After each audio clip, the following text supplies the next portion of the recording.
Voilà, j'espère que ça va. Je rentre un petit peu dans le vif du sujet avec les deux définitions qui correspondent à ce que moi je fais. Donc le tourisme équitable, c'est évidemment le petit frère du commerce équitable qui permet aux populations locales de tirer davantage de bénéfices socio-économiques du tourisme. Il faut savoir que sur un tourisme classique, il y a seulement 20% des recettes qui restent dans la destination. Avec un tourisme solidaire, c'est 80%. Donc voilà, c'est pas négligeable. Donc il insiste sur la participation des communautés d'accueil, la prise de décision démocratique, notamment en termes de choix de fonds de développement, respectueux de l'environnement et bien sûr une juste rémunération des prestations locales. Donc on ne va pas sous-payer, ni surpayer d'ailleurs. Enfin, le tourisme solidaire. Donc je vous ai mis une définition. Ah non, je n'ai pas mis la bonne, bon, c'est pas grave. Donc c'est la définition de la thèse. Donc regroupe les formes de tourisme alternatives qui mettent au centre du voyage l'homme et la rencontre. Et qui s'inscrivent dans une logique de développement des territoires. Donc utiliser le tourisme comme levier de développement local, l'implication des populations locales dans les différentes phases du projet touristique, le respect des personnes bien sûr, de la culture, de la nature. Voilà, pour le tourisme solidaire. Donc ça reprend un petit peu déjà tout ce que je vous ai dit. Dans la notion de tourisme solidaire, il n'y a pas de notion humanitaire. Souvent les gens font l'amalgame, ils disent ouais, nous on va faire du tourisme solidaire, repeindre une école, construire un puits, etc. C'est pas du tout l'idée, hein. Ça reste des voyages, donc vous n'allez pas faire une mission. Hein. Pareil pour la notion d'aide. La notion d'aide, elle est totalement proscrite dans ce qu'on fait. Les gens, on va voir, ils n'ont pas besoin de votre aide, ils n'ont pas besoin de vous leur emmener des vêtements, ils n'ont pas besoin de vous leur emmener des crayons ou des choses comme ça. Nous, on n'a pas la prétention de faire de l'humanitaire ou de l'aide, tout simplement, hein, pas du tout. On ne fait pas de la charité, on essaie juste de revenir à l'essence du voyage, c'est-à-dire la curiosité, la découverte, l'échange, etc. Donc maintenant, je vais vous dire un petit peu qui fait du tourisme solidaire, ça peut vous intéresser. Enfin, qui fait du tourisme responsable pour commencer, avec l'ATR. Donc l'ATR, c'est 17 voyagistes. C'est les voyagistes qu'on dit thématiques, à savoir les voyagistes d'aventure, Alibert, Atalante, Voyageurs du Monde, Désert du Monde, Nomades, voilà, qui sont tous regroupés sous la bannière ATR, donc Agir pour un tourisme responsable. Donc là, eux, ils ont créé un label. Donc c'est-à-dire qu'ils se sont regroupés, ils ont défini des critères en disant, bon bah voilà, pour être un voyagiste responsable, il faut faire ci, ça, ça, ça. Ils ont déposé ces critères à la FNOR, qui est l'agence française de normalisation. Et la FNOR, tous les ans, analyse en fait tous les tours opérateurs qui font partie de l'ATR et disent, bon bah voilà, lui il est responsable, lui il ne l'est pas. Savoir que cette démarche-là, elle coûte excessivement cher. Pouvoir faire labelliser quelque chose, ça a un coût vraiment très très élevé. Voilà, aussi label, ça veut dire que tout le monde doit rentrer plus ou moins dans les mêmes cases, puisqu'on doit pouvoir être contrôlé sur les mêmes choses. Donc ça veut dire que tout le monde doit faire plus ou moins la même chose. Donc voilà pour la partie label. Je suis désolée, c'était l'intitulé de la formation. Moi, j'ai pas trop envie de rentrer dans ce débat-là, parce que c'est assez compliqué. Et nous, au sein de la thèse, pour l'instant, déjà la question ne se pose pas parce qu'on n'a pas les fonds pour faire labelliser nos associations. Et en plus, ça pose un débat un petit peu compliqué dans lequel j'ai pas envie de rentrer. Voilà. Donc il existe un label qui s'appelle ATR, mais qui concerne les voyagistes. Donc ce sont des entreprises. Voilà, à la différence de nous qui sommes des associations. Donc c'est ATR qui dit si ATR fait du tourisme responsable. Ensuite, autre acteur de référence du tourisme équitable et solidaire cette fois, donc la thèse dont je vous ai déjà parlé, donc je vais pas revenir là-dessus. Juste qu'il existe 3 types de membres différents. Donc il y a les membres actifs, qui sont nous en fait, les associations, qui fabriquons des voyages et qui les commercialisons. Ensuite, il y a les membres associés. Donc les membres associés, ça va être des petites associations et elles qui ont envie de sensibiliser le grand public. Donc en fait, elles vont aller sur des événements, des foires, des forums, des salons, pour sensibiliser au tourisme équitable et solidaire. Mais elles-mêmes ne proposent pas de voyage. C'est-à-dire qu'elles sensibilisent les gens sur ce que nous on fait. Ça, c'est les membres associés. Et les membres de droit, c'est l'UNAT, qui est l'Union nationale des associations du tourisme, et qui est à l'initiative de la création de la thèse. Et ensuite, la plateforme du commerce équitable, dont nous faisons tous partie. Donc voilà pour la TES. Là, je vous ai mis un petit peu différents logos, différentes structures de la TES pour vous montrer que souvent on nous dit ouais, vous faites partie d'une association, donc forcément vous êtes concurrents parce que vous proposez les mêmes destinations et tout. On n'est pas concurrents, on est vraiment complémentaires, on travaille sous la même philosophie, mais après chacun fait des types de voyages un petit peu différents.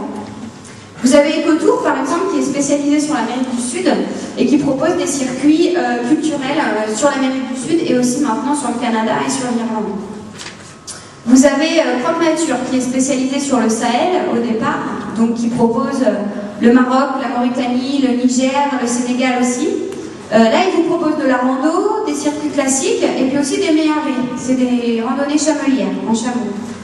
Vous avez Vision du Monde qui est la plus grosse structure de la TES et qui propose, je crois, 25 destinations. Donc là, il y en a pour tous les goûts. Il y a de la rando, du circuit culturel, vous pouvez aller en Europe, en Afrique, vous pouvez aller absolument partout avec Vision du Monde.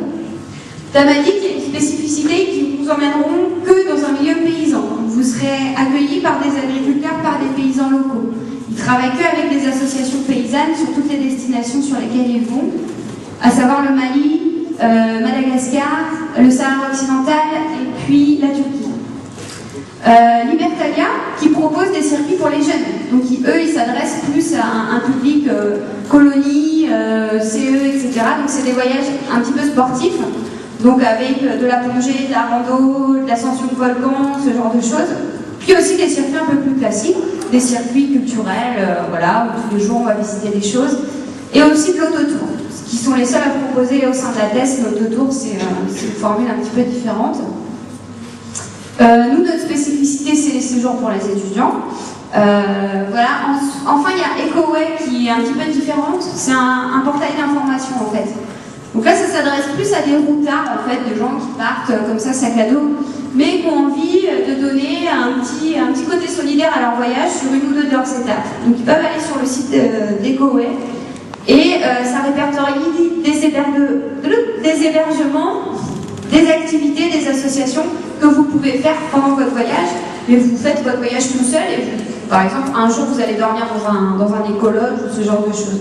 Donc, vous avez pas mal d'infos en termes d'activités et de prestations un petit peu équitables et solidaires. Voilà pour un petit peu les différences qu'on a. Même si on va sur la même destination, on ne va pas forcément au même endroit, on ne travaille pas avec les mêmes gens, donc forcément le voyage n'est pas le même. Donc juste quelques chiffres. Un tourisme solidaire, ça représente 0,1% de l'économie touristique mondiale. Donc c'est absolument que dalle, pour l'instant. Sachant qu'on a 100% de croissance quand même tous les ans. On est passé de 2500 voyageurs à presque 6000 cette année. Donc voilà, tous les ans ça progresse. On espère que ça continuera ça continuera comme ça, quoi. Voilà. Donc 5227 voyageurs en 2009, 6000 en 2010. 517 bénévoles, on est des associations, donc bien sûr notre activité repose beaucoup sur l'action de nos bénévoles. 58 salariés à temps plein, je précise sur ces 58 salariés, il y a 85% qui sont en contrat aidé, donc contrat financé par les régions, financé par Pôle emploi. Donc à l'allure où ça va, avec notre cher gouvernement qui est en train de supprimer ces emplois-là, une à une, les associations d'ATES sont plus ou moins beaucoup plus menacées, malheureusement, puisqu'on est en train de nous supprimer nos subventions et nos emplois. Sans vouloir faire de propagande ni de démagogie. Depuis 2006, donc, près d'1 million d'euros a été affecté à des fonds de développement, donc 1 million d'euros qui ont servi à financer des projets avec les gens avec lesquels on travaille, donc c'est quand même un super chiffre. Et enfin, le petit camembert qui vous représente un petit peu la répartition du prix d'un séjour. Donc comme vous voyez, c'est l'aérien qui prend encore la plus grosse part du gâteau. Malheureusement, ça, on n'a pas trouvé la solution encore. Les prestations locales, c'est l'hébergement, le transport, la restauration, les activités. 25% au fonctionnement des voyagistes, donc ça c'est notre marge qui permet de payer pour certains des emplois, le téléphone, les impôts, internet, l'édition de flyers, voilà, des choses toutes bêtes. Et puis 4% en moyenne au fonds de développement. À savoir que la TES a plafonné, a dit on n'a pas le droit de descendre en dessous de 3%. Et après, si on veut mettre 10% sur les fonds de développement, il n'y a pas de souci. Mais en moyenne, c'est de 3 à 6%. Voilà pour la répartition d'un prix d'un séjour. Donc souvent les gens pensent qu'un séjour solidaire c'est beaucoup plus cher qu'un séjour classique. Donc moi volontairement je mets les pieds dans le plat et je dis c'est sûr qu'on est plus cher qu'une semaine avec Marmara Tunisie, quoique maintenant la Tunisie c'est un peu chaud, mais voilà. Mais si vous comparez par exemple un circuit Alteranga au Mali et un circuit Voyageurs du Monde au Mali, on est exactement sur les mêmes tarifs. À savoir que nous, par exemple, 15 jours au Burkina, ça va vous coûter en moyenne, je dis en moyenne, sur un groupe de 10 personnes, 1300 à 1500 euros, tout compris. Absolument tout compris. Aérien, restauration, tout ce que vous voulez. Ça reste cher, c'est pas abordable pour tout le monde, c'est sûr. Mais si on compare ce qui est comparable avec d'autres voyagistes, c'est pas du tout plus cher. Après, je suis bien consciente que 1500 euros, c'est un coût. Pour des vacances, enfin, ça reste un coût. Autre acteur du tourisme solidaire, il y a plein de petites assos indépendantes, des assos de solidarité internationale qui font voyager leurs adhérents. Par exemple, pour des partenariats, je prends une asso sur le Sénégal qui fait du parrainage d'enfants ou qui récolte des fonds pour financer des centres éducatifs, ce genre de choses. Et puis qui, de temps à autre, font voyager leurs adhérents. Ben, ça peut être du tourisme solidaire. Il y a Accueil Paysan dont je vous ai parlé. Il y a Bienvenue à la ferme, Gîte Panda. Gîte Panda, je ne sais pas si vous connaissez le principe. Il n'y a pas beaucoup en France. Donc l'idée, c'est forcément situé dans un site naturel particulier, parc naturel, ce genre de choses. Premier critère, c'est ça. Deuxième critère, c'est qu'il doit y avoir du matériel d'observation dans le gîte. Donc vous pouvez observer la nature, enfin voilà, différents matériels. Et aussi, la personne qui s'occupe du gîte doit savoir vous renseigner sur les particularités de l'environnement naturel dans lequel vous vous trouvez, la faune, la flore. Il doit pouvoir vous guider, il doit pouvoir tout vous expliquer. Si on réunit ces trois principes-là, on peut avoir le label Gîte Panda WWF. Autre acteur du tourisme solidaire, la coopérative Point Afrique, donc, qui est une forme juridique de coopérative et qui propose, on va plutôt dire qu'il proposait maintenant, des voyages solidaires sur l'Afrique de l'Ouest et l'Afrique sahélienne aussi. Et ils avaient un petit peu leur particularité, c'est qu'ils proposaient en fait des rotations aériennes. Donc sur Gao au Mali, sur Attar en Mauritanie. Forcément des villes que vous ne connaissez pas, c'est bien pour ça qu'ils le font. C'est-à-dire qu'ils proposent des rotations sur des régions de ces pays-là qui sont complètement dépeuplées et désœuvrées. Et le fait d'amener des touristes dans ces régions-là, ça permettait de refaire partir l'économie, parce qu'il fallait des endroits pour les héberger, il fallait des guides, il fallait des véhicules, etc.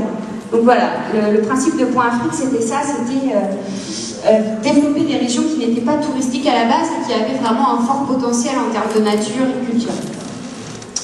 Ensuite, il y a les réseaux EURPS, qui est un réseau européen du tourisme solidaire, Archimède, qui est un réseau français. Et puis, il y a des petites entreprises aussi qui existent. Il y a Double Sens, donc, qui propose des séjours au Burkina et au Bénin. Il y a voyagenord-sud.com, qui est un courtier en voyage. Donc, elle revend nos séjours, en fait. Elle passe des contrats de partenariat avec nous et elle revend nos séjours à des voyageurs. Voilà, donc il y a plein de petites initiatives comme ça. Juste pour terminer, la répartition du prix, on l'a vu, la transparence, je vous en ai parlé aussi, les fonds de développement aussi, donc en fait, je suis allée plus vite que la musique.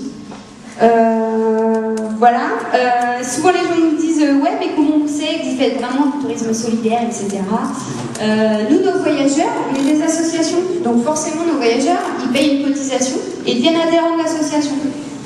Donc on a plutôt intérêt à être sérieux et honnête avec eux, parce que si on n'est pas sérieux et honnête, on peut se faire virer de notre propre association, en fait, tout simplement. Parce que vous savez qu'une asso, c'est sous forme démocratique.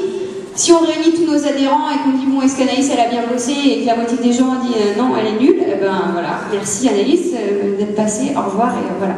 Donc tout l'intérêt d'être vraiment honnête et honnête sur ce qu'on fait tout simplement, et de leur dire où va l'argent et d'être assez pointu là-dessus.